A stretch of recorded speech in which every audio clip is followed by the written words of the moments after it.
संतोषला सुद्धा न्याय या ठिकाणी मिळालाच पाहिजे।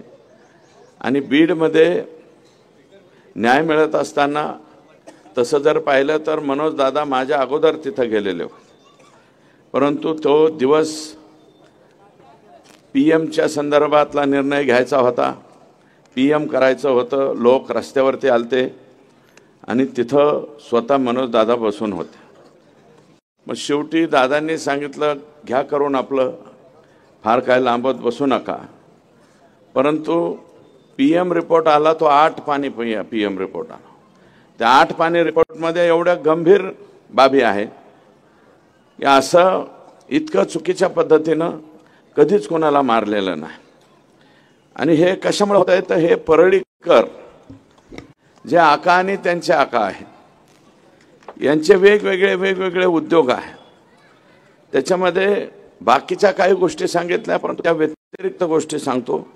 परळीतील इराणी समाजाचे काही लोक आहेत, हे या दोघांच्या जीवावर गांजा, चरस, देशी विदेशी रिव्हॉल्वर विक्री करतात आणि या इराणी लोकांकडून हिस्सा घेण्यासाठी स्पेशल पोलिसांची नियुक्ती आका करीत होते। म्हणजे जे कशाचं पिस्तूल विकायचे त्याच्यातलं कमिशन सुद्धा आकाकडे पोहोचलं पाहिजे, अशा प्रकारची एक सिस्टीम होती। थर्मलमधील भंगार रोजच्या रोज चोरीला जातं, ते चोरीचे भंगार आणि त्यात पोलिसांचा वाटा आणि पोलिसांच्या वाट्याच्या नंतर आकाचा वाटा। म्हणजे गमती बघा बरं काही कशा कशामध्ये हे होतंय। एसटी महामंडळातील अनेक लोक एसटीतलं सुद्धा काही बाई चोरतील, त्याच्यावरती लक्ष ठेवायला पोलीस आणि त्या पोलिसांनी आकाला जाऊन भेटायचं, असा एक प्रघात त्या परळीमध्ये त्या ठिकाणी होता। करुणा मुंडे असोत किंवा डॉक्टर देशमुख असो, डॉक्टर देशमुखांचा पक्ष कोणता आहे मला माहिती नाही, परंतु त्यांच्यावरती खोट्या अॅट्रॉसिटीज दाखल करायच्या, दुसरीच काहीतरी 356ची फिर्याद द्यायची आणि त्यांचं चारित्र्य हनन करायचं। हे सुद्धा करुणा मुंडेच्या गाडीमध्ये बुरखा घालून आलेली एक महिला, ती महिला नाही पोलीस आहे, पोलीस, आणि त्या पोलिसाचं नाव आहे संजय सानप आणि त्याला आणखी 2 जोडीला आहे त्यांच्यावरती, कारण हे लोक रिमूव्ह फ्रॉम सर्व्हिस झाले पाहिजे। करुणा मुंडे तुमच्याच सौभाग्यवती आहेत, ते वेगळं काय। आणि मी तर जबाबदारीनं परत एकदा म्हणतो की त्या पहिल्या पत्नी आहेत बरं का, परत एकदा म्हणतो, याचं उत्तर त्यांनी मला द्यावं, मग मी त्यांना सांगेन। त्याच्यानंतर इतर समाज बांधवातला कोणताही पदाधिकारी जर आका आणि त्यांच्या आकांनी कोणत्या पदावर नेमला तर त्यांनी फक्त सयाजीराव व्हायचं, बाकी त्यांना काढीचाही अधिकार नाही। फक्त आले का सयाजीराव, आमच्याकडे एक निकाळजे आडनावाचे हे होते, त्यांचं नाव सयाजीराव होतं, त्यांना काय म्हणायचे सयाजीराव निकाळजे। म्हणजे मी काय कोण्या कास्टवरती किंवा याच्यावरती घेऊन जात नाही, कृपया मला माफ करा। फुले शाहू आंबेडकरांच्या विचाराचा पक्का पाईक असणारा मी व्यक्ती आहे बरं का।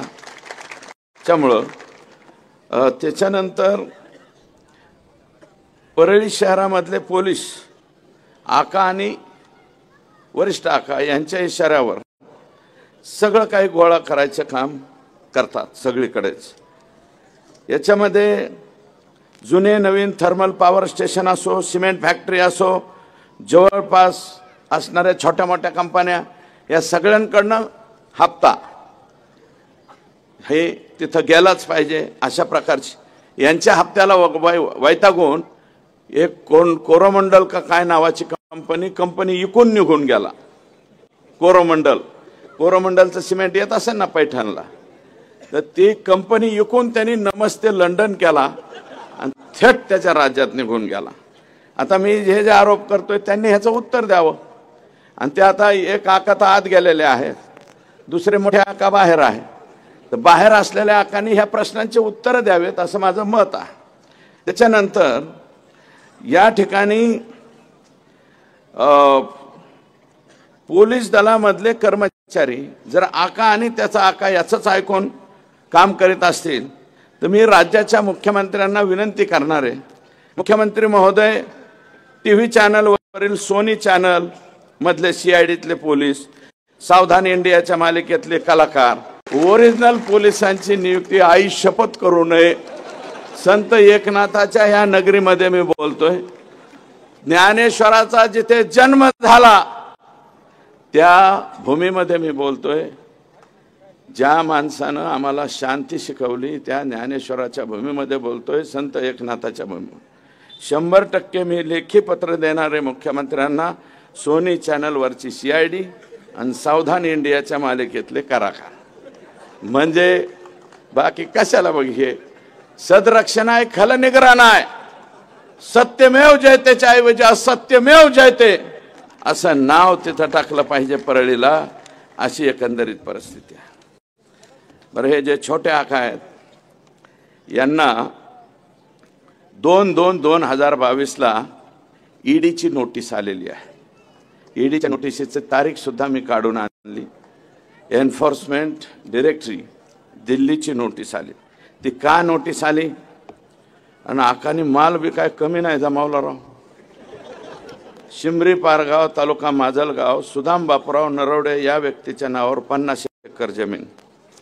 बरं का, हे दत्ता इकडे ये रे बाबा, गबाळ सांभाळायला जाऊ नाही कुठं. मौजे सेंद्री तालुका बार्शी ज्योती मंगल जाधव यांच्या नावावर जवळपास 50 एकर जमीन आहे तिथं सेंद्री बार्शी तालुक्यामध्ये. शिमरी पारगाव मनीषा सुदाम नरवडे परत 10-12 एकर जमीन आहे. शिमरी पारगाव तालुका माजलगाव योगेश सुदाम काकडे हे यांचे वॉचमन का काहीतरी आहे, यांच्या नावावर 15 ते 20 एकर जमीन आहे. ज्योती मंगल जाधव दिघोळला 10 का 15 एकर जमीन आहे. तर 7 दुने 14, 15 एकर जमीन. खातेदार ज्योती मंगल जाधव दिघोळ तालुका जामखेड. अशा पद्धतीच्या. दुसरा असले सुशील पाटील बिल्डर आहे आणि वैशाली हॉटेल आहे ना पुण्याला गेल्यावर आपलं FC रोड म्हणतो ना आपण, जंगली महाराज रोडच्या नंतर FC रोडला वैशाली हॉटेल. वैशाली हॉटेलच्या पलीकड सुशील पाटील बिल्डर आणि छाजेड त्याच्यात पार्टनरशिप आहे. तिथं एक शॉप असं काढतायत. 7 शॉप आकानी बुक केलेत. 7. एका शॉपची किंमत आहे 5 कोटी रुपये. एका शॉपची किंमत आहे 5 कोटी रुपये. आणि त्या शॉपचे नंबर सुद्धा मी आणलेत. 601, 602, 603, 604, 605, 606, 607 आणि 608 आहे विष्णू चाटे ची बहीण सोनवणे यांच्या नावावर. विष्णू चाटे यांचे मावस भाऊ या खटल्यातले संतोष देशमुखला मारणारा मधल्या आरोपी कोण? विष्णू चाटे. आणि आकांचं दुसरी पत्नी ह्या ज्या जाधव आहेत ना त्या त्यांच्या दुसऱ्या पत्नी आहेत. त्यांच्या नावावर 3 शॉप आहेत आणि वाल्मिक आका यांच्या नावावर 4. म्हणजे 5 कोटीला म्हणल्यावर एक किती झालं? 7-5 35 कोटी. आणि विष्णू चाटेचा एक 40 कोटी. 40 कोटीचे त्यांचे फ्लॅट. एक शॉपची किंमत 5 कोटी रुपये. आणि याच्यानंतर आकानी त्या बिल्डरला, मी रात्री जाऊन त्या बिल्डरची माहिती पण घेऊन आलो. म्हणलं हे बिल्डर और क्या क्या दिया है हमारे आका को? ते म्हणले जरा ठहरो बताते. म्हणलं हमको चाय तो पिलाओ. वो बोले पिलाते. म्हणलं हम शाम को चायच पिते तो चायच पिलाओ, दुसरा काय मत पिलाओ. त्याला विचारलं तेव्हा तो म्हणला टोटल टेरेस मागितला होता आकानी, वरचं संध्याकाळी चालणारं हॉटेल टेरेस 35 कोटी रुपये.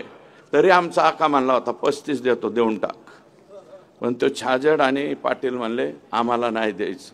म्हणून वाचलं, आकाच्या तावडीतून वाचलं. ॲमिनोरा पार्क, अँड्रोना टावर, मगरपट्टा, हडपसर इथं एक फ्लॅटची किंमत आहे 15 करोड रुपये. 15 कोटी. आणि 15 कोटी रुपयाची त्यांनी टोटल फ्लॉवरच घेतला. म्हणजे फ्लॉवर एकच फ्लोअर घेतला अख्खा. आणि तो फ्लोअर कुणाच्या नावावर आहे? वाल्मिक अण्णाच्या ड्रायव्हरच्या नावावर आहे.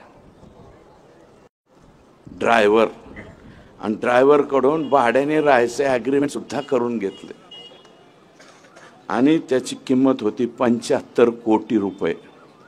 म्हणजे ह्या 2 चौकशातच वाल्मिक अण्णा 100 कोटीच्या पुढे गेले. म्हणजे ईडीच्या दरबारात गेले. ईडीच्या दरबारात 100 कोटीच्या पुढे गेलं की लगेच माणूस जातं. अशी एकंदरीत माहिती ही माझ्याकडे आलेली आहे.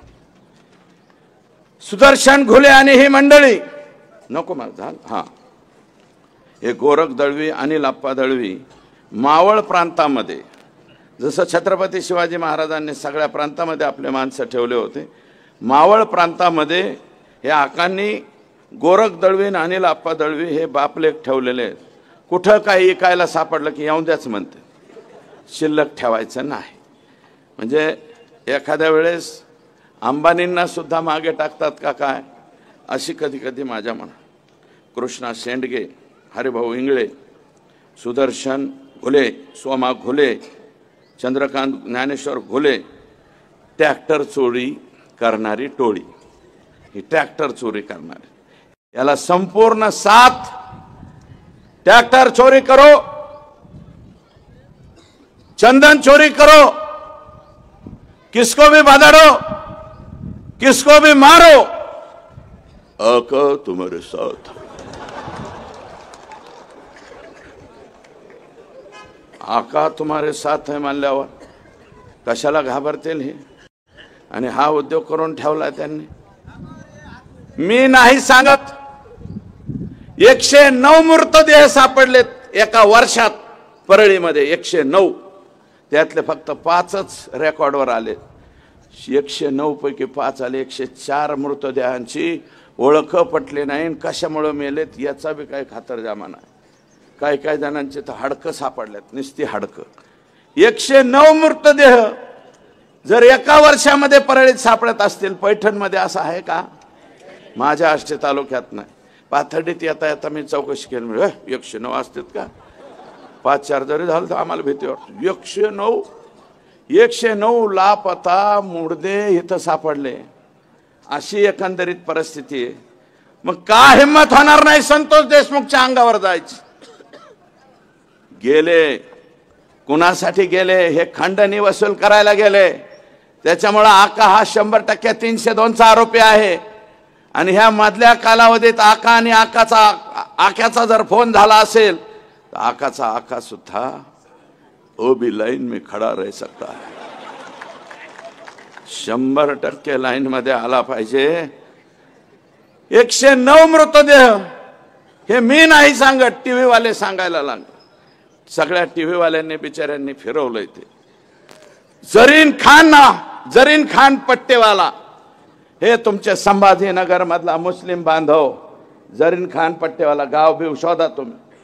त्याला परळीच्या पोलीस स्टेशनला नेलं, मारलं, त्याच्यातच मेलं. मरने के बाद म्हणले क्या करने का? तुमच्या संभाजीनगर मधल्या त्याच्या कुटुंबाच्या घरी गेले, 40 लाख रुपये दिले, मिटून घ्या म्हणले. 40 लाखात माणूस विकता का हो? संभाजीनगर वाले, औरंगाबाद वाले 40 लाखात माणूस विकता? एक काम करा, ज्याला कोणाला मारायचं आहे 40-50 लाखात, परळीच्या पोलीस स्टेशनला जा, बधाडून घ्या, आपलंच मागचं पुढचं सगळं हाणून घ्या आणि तुम्हाला 40 लाख कुटुंबियाला पोहोचतील. जर असा कोणता विचार करणारा पट्ट्या असेल तर दादांचं बोलणं झाल्याच्या नंतर मला येऊन भेटा, मी त्याची सोय करून देऊ. जरीन खान पट्टेवाला या व्यक्तीची पोलीस स्टेशन मध्ये गेल्यानंतर, पोलीस स्टेशन मध्ये मारल्याच्या नंतर हत्या झाली. 40 लाखात प्रकरण मिटवलंय. एकदा हा आका 302 मध्ये जाऊ द्या, आकाचं काहीतरी होऊ द्या, मग बघा लोक कसे पुढे येते. दाना दाना दाना दाना दाना. अरे संतोष देशमुखने तुमचं काहीच बिघडलं नव्हतं रे. फक्त एक दलिताचं पोरग त्याच्या तोंडात मारली म्हणून माझ्या गावातल्या दलिताच्या लेकराच्या तोंडात का मारली म्हणून आडवं होऊन त्यांनी एक तोंडात मारले होते रे. तुम्ही दुसऱ्या दिवशी केजाला बोलून त्याच्या 100 तोंडात हाणायला पाहिजे होता. 100 तोंडाच्या हाणून सोडून द्यायला पाहिजे होता. आमचा सरपंच गप्प बसला असता. पण तुम्ही ज्या पद्धतीने मारलाय, ज्या निर्घुणतेने मारलाय, याच्यात तुम्हाला माफी नाही. करता आली तर सगळ्यांना माझी विनंती, ह्या कुटुंबाला तुम्हाला काय जे पैठणचे जे कोणी प्रमुख मंडळी असेल त्यांच्या वतीनं काय करता येईल मदत करा. सोमनाथला सुद्धा करा. सोमनाथ सुद्धा 3ऱ्या वर्षामध्ये शिकणारं लेकरू होतं, त्यालाही मदत करा. अरे शेवटी आपण एक, कुणी उठतं म्हणतं हे समाजाचा मोर्चा, ते समाज. अरे समाजाचे वगैरे मोर्चे नाही, हे सगळ्या समाजाचे मोर्चे आहेत. इथं सगळे समाजाचे माणसं बसलेले. म्हणून मला मुद्दे भटकायसाठी, मनोज दादा, या मुद्द्यावरून मुद्दे भटकावण्यासाठी कधी कलाकार आणले जातात. मध्येच मी नाही बोलणार, परंतु दीपक भाऊ केदार बोललेत. असे काही लोक ज्यांच्या प्रिपेअर कार्ड मधलं चार्जिंग संपलं की लगेच चार्जिंग केलं की कोणीकडे बोलायला सुरू करते. असे प्रिपेअर कार्ड रिचार्ज पुढारी या महाराष्ट्रामध्ये व्हायला. ते काहीही बोलते. आमच्याकडे फार माहिती. डेला रिसॉर्ट लोणावळा इथं 8-8 दिवस कोण कोणाबरोबर मुक्कामाला होतं ह्याची सुद्धा माहिती माझ्याकडे सुरेल. तुम्ही काय सांगायला लागले हा. आणि म्हणून मला अधिकचं काही बोलायचं नाही. अरे ज्या गुन्ह्यामध्ये अनिल पाटील, अनिल भोसले पुण्याचा जेलमध्ये, तो गुन्हा आमच्या परळीच्या लोकप्रतिनिधींनी 3दा केला आहे. तरी सुद्धा तो मात्र जेलमध्ये 5 वर्ष, आणि आमचा लोकप्रतिनिधी मोकळा सुटतो. मला त्याच्यावरती बोलायचं नाही. परंतु हे आका, इतने करोड लेके तू जाएगा कहा. मी मुकेश से गाणं ऐकलं होतं, जीना यहाँ मरना यहाँ, इसके सिवा जाना कहा. कल खेल में हम हो न हो, गर्दिश में तारे रहेंगे सदा. हां, असं काहीतरी गाणं. ते लड़कपन खेले में खोया, जवानी नींद भर सोया. इतका माल कमवून काय करायचे. खुदा के पास तो ऐसा जाने का है 3.5 फूट में. 3.5 फुटाच्या पेक्षा लय पैशावाला आहे म्हणून 50 फुटाचा मड रचलेलं बघितलंय का कोणी? नाही ना. अरे 5,000 कोटीची प्रॉपर्टी असणाऱ्याला सुद्धा 3.5 फुटात जावं लागतंय. आणि आमचं गरीब रोज हातावर पोट आहे, त्याला सुद्धा 3.5 फुटातच घाल. आका, तुला एवढं कमवायची गरज काय होती रे? आणि एवढं करून आमचं लेकरू मारलं का तू? कशासाठी मारलं? ज्या पद्धतीने मारले, व्हिडिओ शूटिंग काढली, पाणी मागितलं तर दुसरंच काहीतरी तोंडात टाकले. हे इतकं बेकार पद्धतीने तुम्ही मारले. तितक्याच बेकार पद्धतीने जल्लाद ज्यावेळेस तुम्हाला फाशी देईल त्यावेळेसचा तुमचा चेहरा आम्हाला बघायचा. हे नम्रपणे या ठिकाणी सांगतो. आम्हाला चेहरा बघायचा आहे तुमचा फाशी गेलेल्याचा. आणि प्रतिमोर्चे काढणाऱ्यांनो, कशाचा मोर्चा काढताय याचा तरी भान ठेवा रे. कशासाठी मोर्चा काढताय? कोणासाठी मोर्चा काढताय? कोणासाठी निवेदन देताय? याचं भान ठेवा. कदाचित उद्या तुमच्यावर ही पाळी आल्यावर दुसरं काय म्हणन त्याचं काय. आणि अरे बाजू घ्यायची, मोर्चा काढा, तुमच्या नेत्याबद्दल बोला. पण संतोष देशमुखच्या पत्नीच्या डोळ्यातले अश्रू तुम्हाला का दिसत नाहीत? संतोषच्या मुलीच्या डोळ्यातले अश्रू तुम्हाला का दिसत नाहीत? त्याच्या भावाच्या डोळ्यातले अश्रू तुम्हाला का दिसत नाहीत? त्याच्या मुलाच्या डोळ्यातले पाणी का दिसत नाही? त्याच्या भाऊजाईच्या डोळ्यातलं पाणी का दिसत नाही? म्हणून माझी विनंती की जनतेमध्ये आज जो हा राग आहे, रोष आहे, हा राग आणि रोष